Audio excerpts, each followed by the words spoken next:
Assalamu alaikum warahmatullah. Dear students, this is class 10th and we are studying portion history of subject social science. We are in the chapter number 6th, that is Jammu and Kashmir in the post-independence era. Jammu and Kashmir on the path of modernization. So in this chapter we have already discussed about Naya Kashmir manifesto. That was a manifesto of the new government which was established after the Dogra rule under Sheikh Mohammed Abdullah. So the aim of this Naya Kashmir manifesto was to bring change in Jammu and Kashmir, to bring modernization, to take Jammu and Kashmir state, now the presently UT, on the path of modernization. So in order to give that very Naya manifesto a practical shape, some of the measures were taken, just like economic reforms and social reforms. And today we will be discussing one more step that was taken by this new regime in order to make Jammu and Kashmir, in order to modernize Jammu and Kashmir state. That is the cultural policy. So the program of economic and social reforms were supplemented by a cultural policy. It was mingled by cultural policy. The social and economic reforms were mingled, were supported by a cultural policy. The aim of this vision was to promote a liberal, a modern and tolerant outlook of Jammu and Kashmir. So besides promoting and preserving the culture of the state, the culture of Jammu and Kashmir state, this new government under Sheikh Mohammed Abdullah, the most popular leader of all the leaders of Jammu and Kashmir, they also tried to promote a bond between Jammu and Kashmir and the rest of India.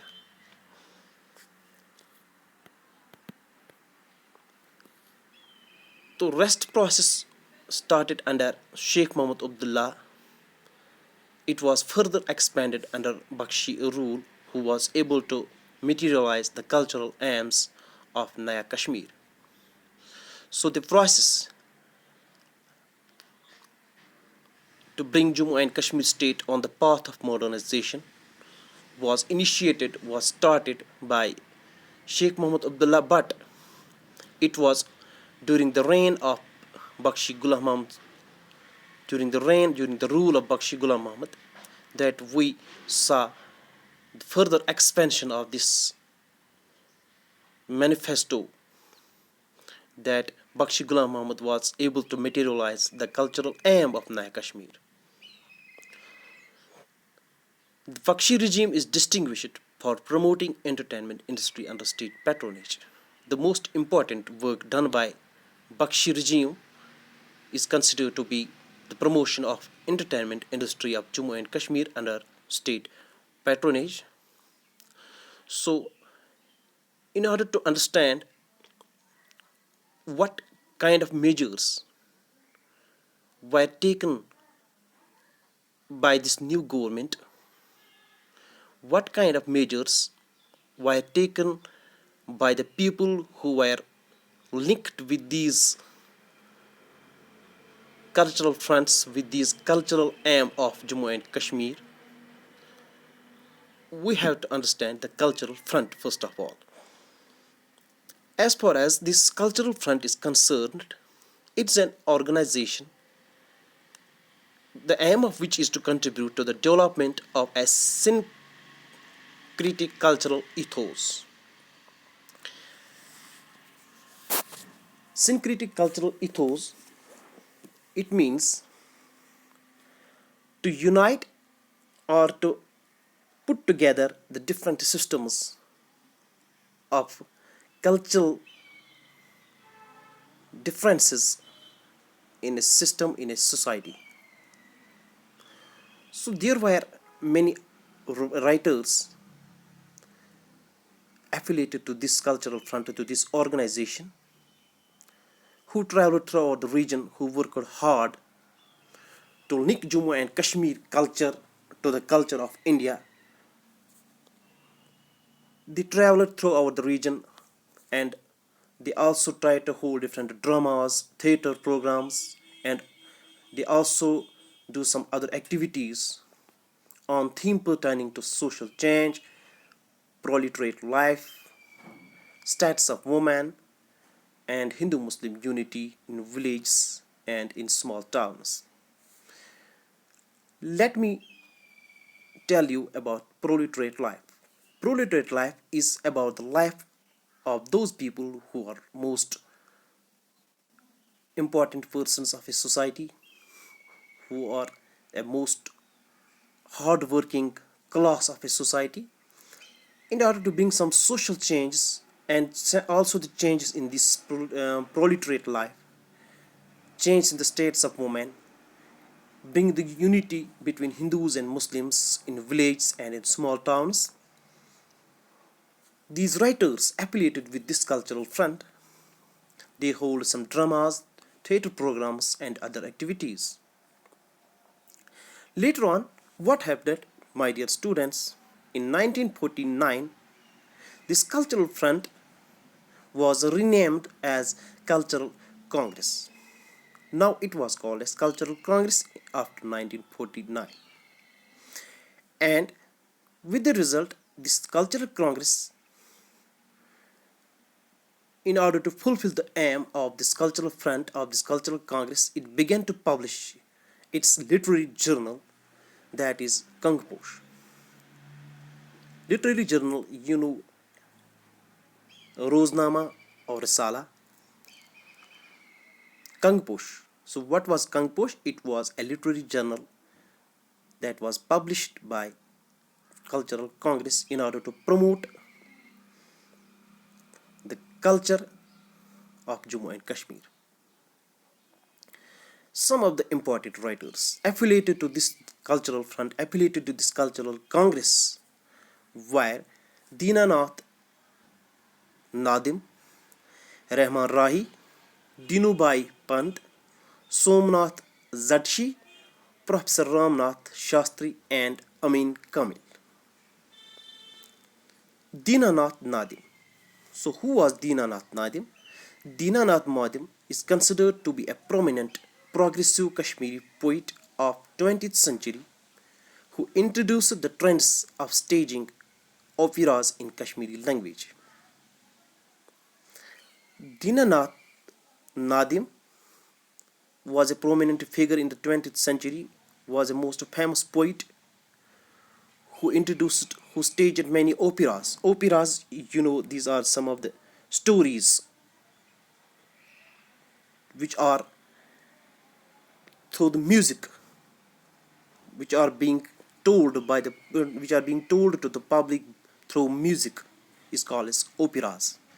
And these stories were told by this poet in Kashmiri language. These were introduced, in fact, in Kashmiri language. There is a list of his poems, but the most of the celebrated poem in the form of an opera is Bumar the Yamarzal. So, most celebrated poem of Dinanath Nadim is considered to be Bumar the Yamarzal, which is in the form of an opera, in the form of music, which was a satire on the misrule in Kashmir. The misrule that was highlighted, we can say that it was a satire. Satire means to highlight, to expose the misrule in Kashmir, the rule that was misruled in Kashmir, and it was highlighted, it was disclosed before the public, in front of public, through a poem that was called as Bambarti Yamarzal. So another prominent poet, namely Professor Ramnath Shastri. What he did, he infused a new life into its literary movement through the Dogri Santha. He promoted Dogri Santha means society. We can also translate it into Dogri society. A prolific writer, a critic, a poet, and a short story writer. Recipient of many awards and honors. He got Sahitya Academy Award in 1976 for his book titled Badnami Dichan. So, for his book that is Badnami Dichan, Professor Ramnath Shastri, a prolific writer, critic, poet, and a short story writer, has also received an award that is Sahitya Academic Award in 1976. Badnami Dichan was a collection of short stories in Dogri. Fine. He was also bestowed with another award that is Padma Shri for his rich contribution to Dogri culture and literature. Another writer, that's namely Rahman Rahi, was also one of the leading poets of the time. His most popular poem, Mawafi Nama, was a satire on the government policies in Kashmir. Satire, as you have already understood above. So Mawafi Nama was also one of the popular poem that aimed to disclose, that aimed to expose, that aimed to bring in public the government policies in Kashmir. Dino Bhai Pant was a trend-setting writer and poet who led the foundation of modern Dogri poetry. So, who led the foundation of modern Dogri poetry? It was Dino Bhai Pant, a trend-setting writer and poet. His outstanding Gatlan Seher Pehl Gai proved an instant hit in 1944. In 1985, he also won an academic award, that is Sahitya Academy Award in Dogri, for his book Ayodhya. Some of his other works are Mangude Chapil, a collection of Dogri poems, and Sarpanch. Sarpanch was a tragic drama. So, dear students, this was all about for today. Thanks.